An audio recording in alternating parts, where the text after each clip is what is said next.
তো রাসূল সাল্লাল্লাহু আলাইহি ওয়াসাল্লাম একবার প্রশ্ন করলেন সাহাবাদেরকে, তাদের অ্যাটেনশন যাতে গ্রো করে। তিনি বললেন যে ইন্না মিনা শাজারি শাজারাতান লা ইয়াসকুতু ওয়ারাকুহা মাসালুহা ইন্নাহা মাসালুল মুসলিম হাদিসুনি মা হিয়া।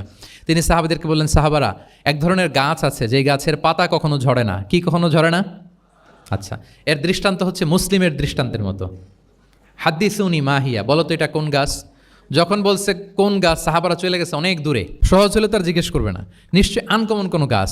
এবার ভাবতেছে, দেখি তো খাইবারে গেছিলাম, খাইবারের আশেপাশে কী গাছ আছে। ওই যে তাবুকে ঘুরে আসলাম, তাবুকের পথিমধ্যে ক্যাকটাস, গুলমলতা, আরবের কী কী গাছ। ঘুরতে ঘুরতে সবাই দেখেছে না ওগুলোর তো পাতা ঝরে।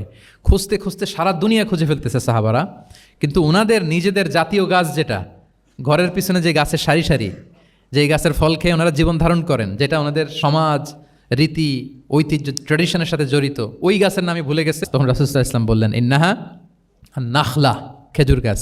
খেজুর গাছের পাতা পড়ে না, ডাল টেনেও ছিঁড়া যায় না, খুব কষ্ট। তো এটার দৃষ্টান্ত মুসলিমের দৃষ্টান্তের নেই।